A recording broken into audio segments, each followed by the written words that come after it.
कोलकाता के आरजी कर medical college में महिला डॉक्टर के साथ रेप और हत्या मामले में पोस्टमार्टम रिपोर्ट जानकर आप हैरान रह जाएंगे। पोस्टमार्टम रिपोर्ट में इस बात का खुलासा हुआ है कि महिला डॉक्टर के प्राइवेट पार्ट से 1.51 मिलीग्राम विस्किस फ्लूइड, यानी जिसको हिंदी में बोले तो चिपचिपा पदार्थ, जो कि मोस्ट प्रोबेबली सीमन ही हो सकता है, वो मिला है। जिससे इस बात का अनुमान लगाया जा रहा है कि सेमिनार हॉल में उस रात एक नहीं बल्कि कई सारे लोग थे और सभी लोगों ने महिला डॉक्टर के साथ रेप किया था। यूं कहें कि ये केस एक बार फिर दिल्ली के निर्भया केस की तरफ जाता दिखाई दे रहा है, क्योंकि ऐसा माना जा रहा है कि इतना ज़्यादा सीमेन एक व्यक्ति इजैकुलेट नहीं कर सकता है। आमतौर पर एक व्यक्ति एक बार में 10 से 15 मिलीग्राम सीमेन ही इजैकुलेट कर सकता है। अगर उसने 2-3 बार भी किया होगा तो 30 से 40 मिलीग्राम तक ही ये सीमेन पहुंच सकता है, क्योंकि दूसरी और तीसरी बार में ये क्वांटिटी कम होती चली जाती है। और ये भी मुमकिन नहीं है कि किसी भी पुरुष के लिए कि वो केवल 40 मिनट के अंदर 2-3 बार इजैकुलेट कर सके। 2 बार तो हो सकता है, लेकिन 3 बार इतने कम समय में करना नामुमकिन है। इस तरह पोस्टमार्टम रिपोर्ट की इन तमाम बातों से ये बात साफ हो जाता है कि इस केस में केवल संजय रॉय ही आरोपी नहीं हो सकता, बल्कि सीमेन की क्वांटिटी से अंदाज़ा लगाया जा रहा है कि इस मामले में आधा दर्जन के आसपास लोग हो सकते हैं। और यही कारण है कि उस रात आरजीकर मेडिकल कॉलेज के 3rd फ्लोर पर बने सेमिनार हॉल में 9 अगस्त की रात को 3 से 4 बजे के आसपास महिला डॉक्टर को आसानी से कंट्रोल किया गया और घटना को अंजाम दिया गया। इतना जानने के बाद अब आइए आपको इस घटना से जुड़ी एक के बाद एक कई सारी चौंका देने वाली बातें बताता हूँ। ये वीडियो अगर आपने लास्ट तक देख लिया तो फिर इस घटना से रिलेटेड जितनी भी चीज़ें हैं शुरू से लेकर अब तक, आप पूरी तरीके से 1 बाय 1 हर चीज़ को जान पाएंगे, क्योंकि हमने इसको बहुत डिटेल में कवर किया है और इसके बाद आपको कोई दूसरा वीडियो देखने की ज़रूरत नहीं पड़ेगी।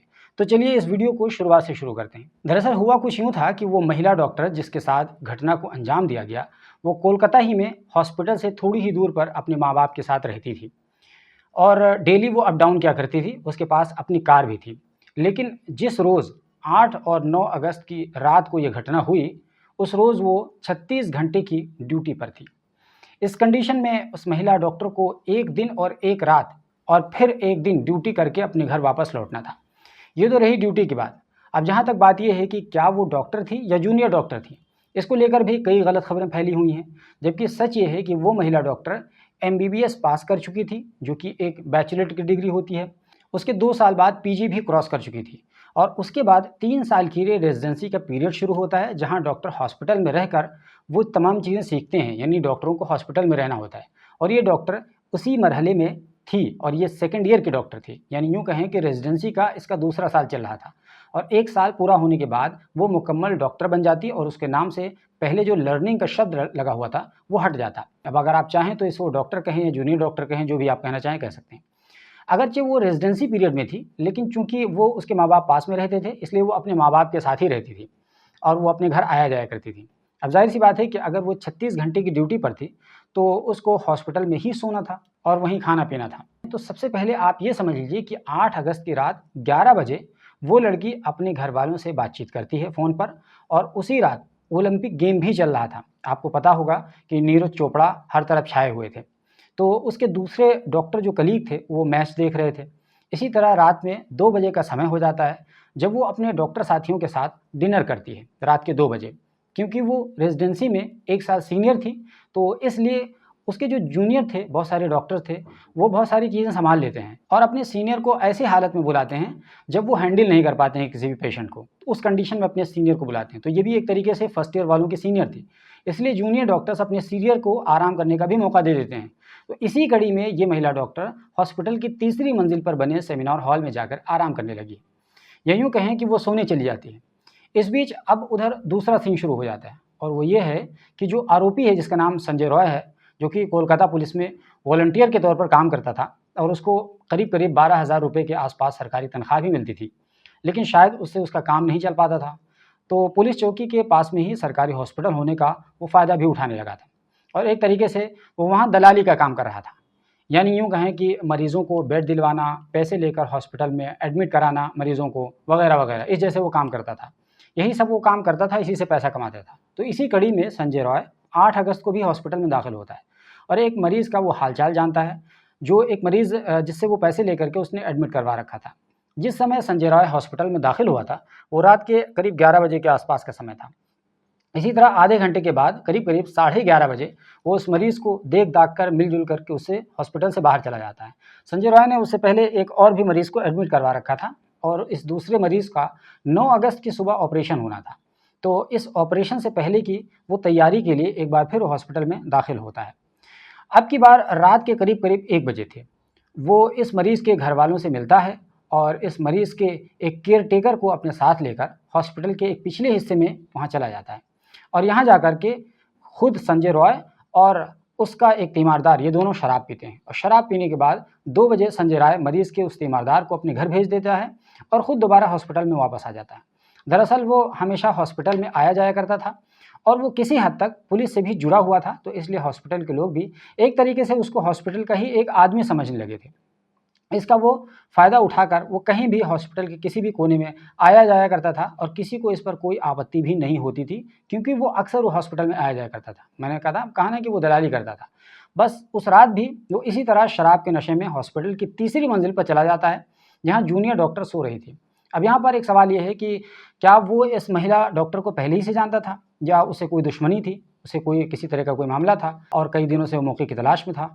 बहरहाल अभी इसका खुलासा होना बाकी है, लेकिन आखिरकार अब तक की ये मिली जानकारी के अनुसार जब वो उस सेमिनार हॉल में जाता है और अकेली लड़की को देखता है, तो ये देखकर इस शख्स की नीयत ख़राब हो जाती है। अब रात का सन्नाटा था और अकेली लड़की देखने में भी बहुत खूबसूरत थी, तो इस खूबसूरत सी लड़की को देखकर संजय की नीयत जब ख़राब होती है, तो इसके बाद वो इस पूरे घटना को अंजाम देता है और वो सेमिनार हॉल से घटना को अंजाम देने के बाद बाहर निकल जाता है। दोस्तों, हम यहाँ अभी केवल संजय का नाम इसलिए ले रहे हैं क्योंकि हमें अभी तक संजय के अलावा किसी और के शामिल होने की पुख्ता जानकारी नहीं मिली है, कहीं भी अभी भी नहीं है। तो इसीलिए अभी तक प्राइम एक्यूज़ केवल संजय राय ही है, तो इसीलिए संजय ही लाइमलाइट में है और उसी के बारे में चर्चा की जा रही है। हालाँकि जैसा कि मैंने पहले बताया कि ऑटोप्सी रिपोर्ट में सीमेन की जो क्वांटिटी मिली है वो इतनी ज़्यादा मिली है कि एक आदमी इतना इजैकुलेट नहीं कर सकता है। लेकिन क्योंकि अभी तक किसी और के आरोपी का नाम सामने नहीं आया है, तो इसीलिए हम इसके बारे में अभी भी कुछ भी नहीं कह सकते हैं। तो संजय रॉय ने ये सब कुछ लगभग 30 से 40 मिनट के बीच में ये तमाम चीज़ें की, इस पूरे घटना को अंजाम दिया और घटना को अंजाम देने के बाद सुबह 4:35 पर वो दरिंदा उस हॉल से बाहर चला गया। इस तरह वो घटना के बाद वहीं पुलिस के बैरक में जाकर के सो जाता है।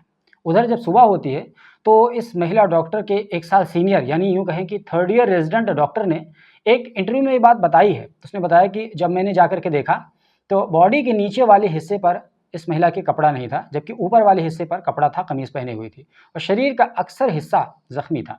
जब ये खबर सामने आती है कि फ़लाँ जूनियर डॉक्टर की लाश पड़ी हुई है, ये सुनकर सभी लोग हैरान रह जाते हैं, सन्न रह जाते हैं।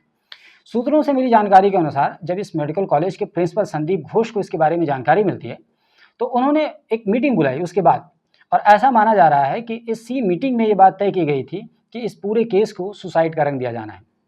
शायद यही कारण रहा होगा कि पुलिस को भी काफ़ी देर के बाद सूचना दी गई थी। बहरहाल सुबह के 11 बजे हॉस्पिटल से लड़की के घर वालों को फ़ोन जाता है और कहा जाता है कि आपकी लड़की बहुत ज़्यादा बीमार है, आप लोग एक काम करिए, जल्दी से हॉस्पिटल आ जाइए। अब इतना सुनने के बाद में घर वालों को लगता है कि अभी तो रात ही में तो बातचीत हुई थी और इतनी भी जल्दी ऐसा कैसे हो गया कि उसकी इतनी ज़्यादा तबीयत ख़राब हो गई।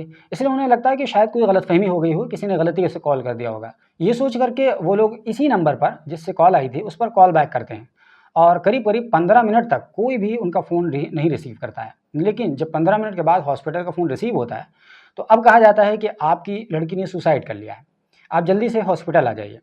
ये सुनकर लड़की के माँ-बाप बिल्कुल सन्न रह जाते हैं और अपने अड़ोस-पड़ोस के कुछ लोगों को साथ लेकर करीब-करीब 1 बजे के आसपास वो हॉस्पिटल पहुंचते हैं। लेकिन हॉस्पिटल पहुंचने के बाद यहाँ लड़की की लाश को उनके घर वालों को देखने नहीं दिया जाता। ऐसा लड़की की माँ ने आरोप लगाया। जब लड़की की माँ बहुत ज़्यादा विरोध करती है, उसके घरवाले विरोध करते हैं, तो 3 घंटे के बाद करीब 4 बजे के आसपास घर वालों को लाश दिखाई जाती है। जब लड़की के पिता लाश को देखने जाते हैं तो फ़ोटो क्लिक करते हैं और वो ये बात पाते हैं कि लड़की की दोनों टाँगें राइट एंगल से पूरी तरीके से ऐसे चौड़ाई में ऐसे खुली हुई थी और उसका जो पेल्विक गार्डल है वो टूटा हुआ था, जिसको हिंदी में कमरधनी आप कह सकते हैं।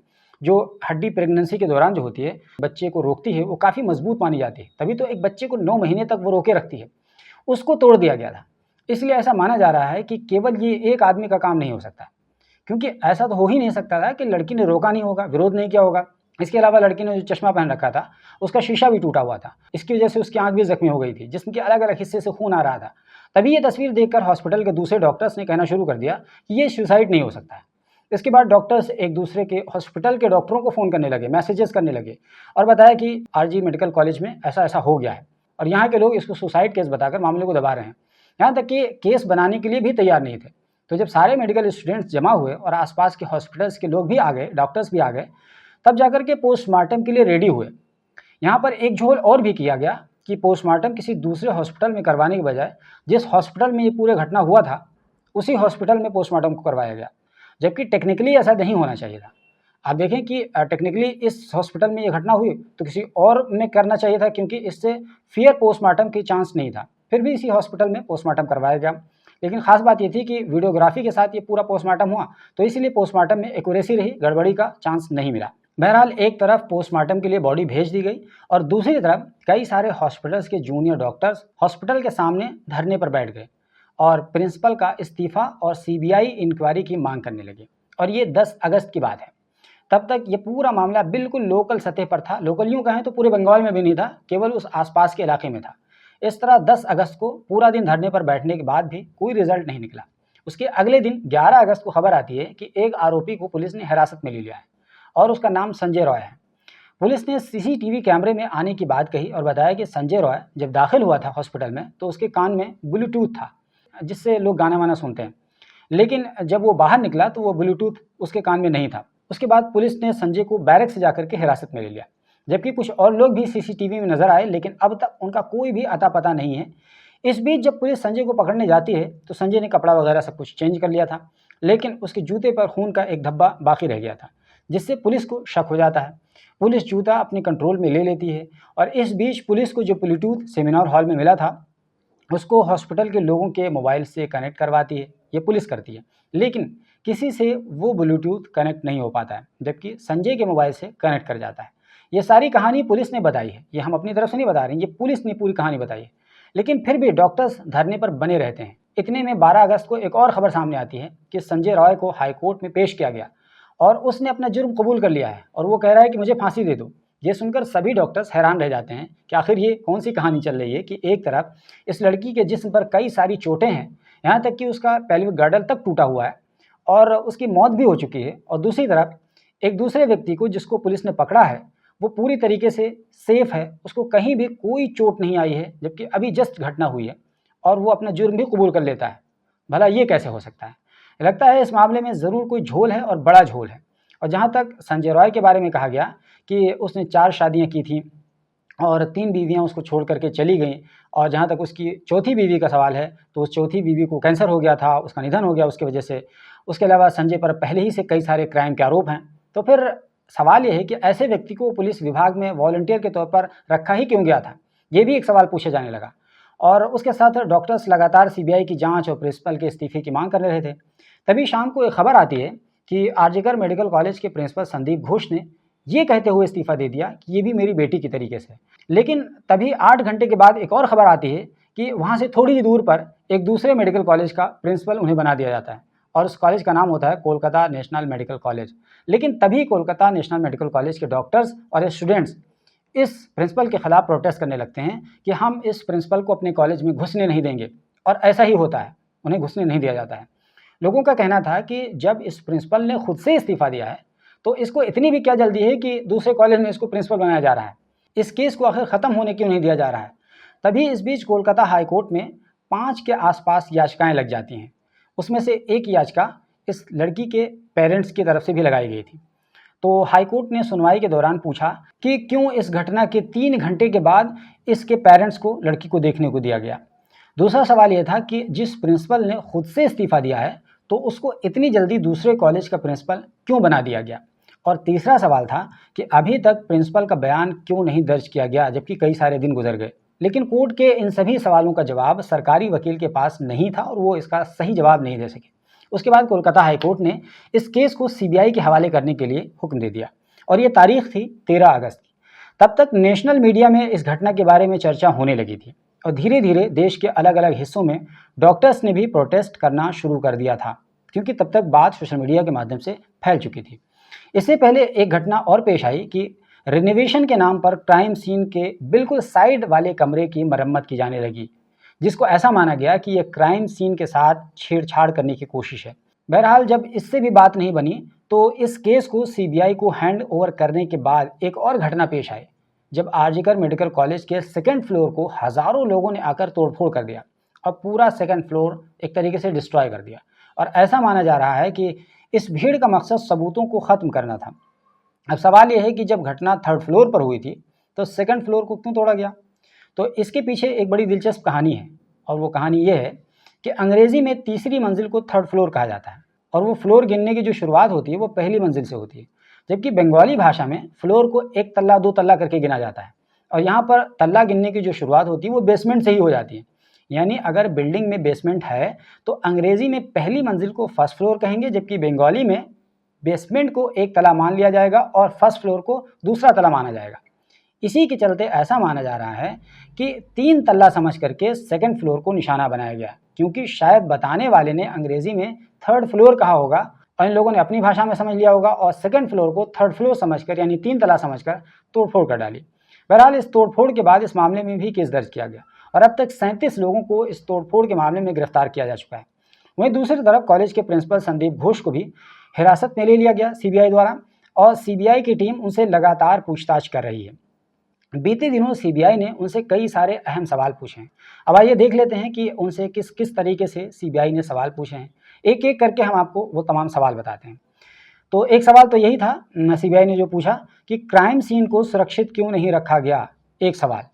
दूसरा सवाल, मेडिकल कॉलेज और हॉस्पिटल एडमिनिस्ट्रेशन ने इस मामले में कोताही क्यों बरती, ये दूसरा सवाल। इसी तरह एक और तीसरा सवाल पूछा गया कि सेमिनार हॉल में कई लोगों के पैरों के निशानात कैसे हैं।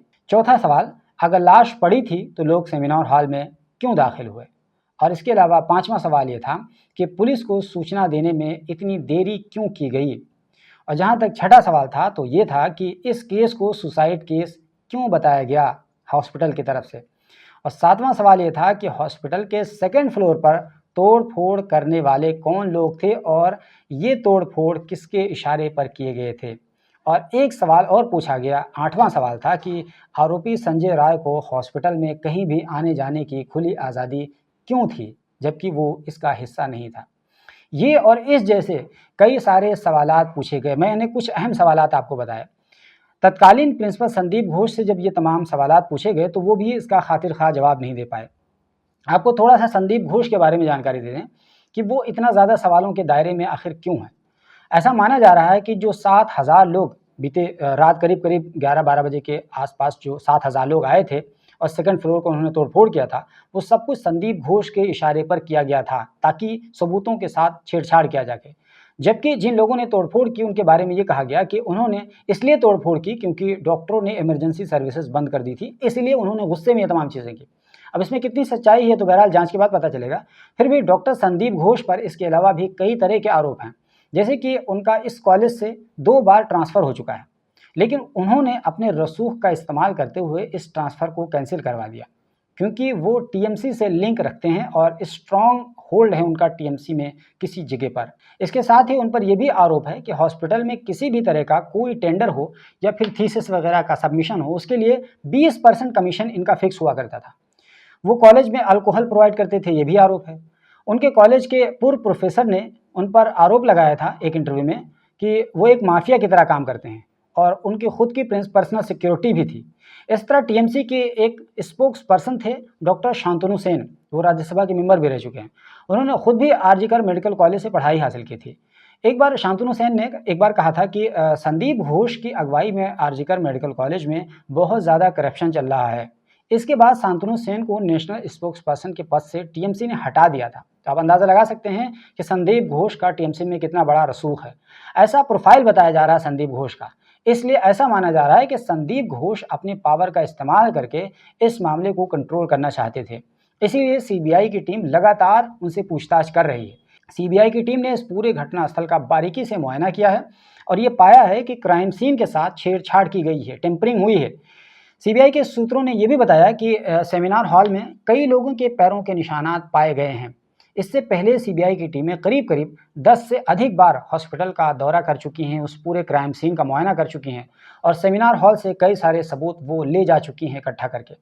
क्राइम सीन की 2 बार 3D लेजर स्क्रीनिंग भी की जा चुकी है और घटना स्थल से इकट्ठा किए गए अंश को डीएनए टेस्ट के लिए भी भेजा जा चुका है और अभी तक डीएनए की रिपोर्ट का इंतजार है। इसके अलावा मुलजिम संजय रॉय का साइकोलॉजिकल टेस्ट भी किया गया है और अब इसके पॉलीग्राफी टेस्ट की भी तैयारी की जा रही है। और अभी जबकि हम इस वीडियो को रिकॉर्ड कर रहे हैं, अब तक इस मामले में सुप्रीम कोर्ट ने स्वतः संज्ञान लेते हुए बीते दिनों इस घटना पर सख्त नाराजगी का इजहार किया है और डॉक्टरों की सिक्योरिटी के लिए नेशनल टास्क फोर्स बनाने के लिए कहा है। सुप्रीम कोर्ट के चीफ जस्टिस ने कहा कि हम और भी घटना को नहीं होने देंगे। इसके साथ ही पश्चिम बंगाल सरकार से इस मामले में स्टेटस रिपोर्ट भी तलब की गई है। सुप्रीम कोर्ट ने सोशल मीडिया पर से डॉक्टर की तस्वीर और नाम हटाने का भी आदेश जारी कर दिया है। तो ये सभी कुछ अब तक की अपडेट्स थी जो हमने आप तक बहुत डिटेल में पहुंचाने की कोशिश की एक एक करके। फिर भी अगर कुछ रह गया हो तो इसके लिए हम अगले वीडियो में इसको कवर करने की पूरी कोशिश करेंगे। हमने ओवरऑल आपको पूरा केस समझा दिया, कैसे कैसे क्या क्या हैपनिंग हुई थी। बाकी ये वीडियो आपको अच्छा लगा हो तो इसको लाइक कर दीजिए और अगर चाहें तो इसको शेयर कीजिए ताकि दूसरे लोगों तक सच्चाई पहुँचे। और अगर इस वीडियो को यूट्यूब पर अगर आप देख रहे हैं तो हमारे चैनल को सब्सक्राइब कर लीजिए और अगर फेसबुक पर देख रहे हैं तो हमारे पेज को फॉलो कर लीजिए, क्योंकि हम अपने इस फेसबुक पेज पर हर तरह की कॉम्प्रहेंसिव स्टोरीज आपको बनाकर देते रहते हैं। फॉलो कर लीजिए, आपको बहुत फ़ायदा होगा।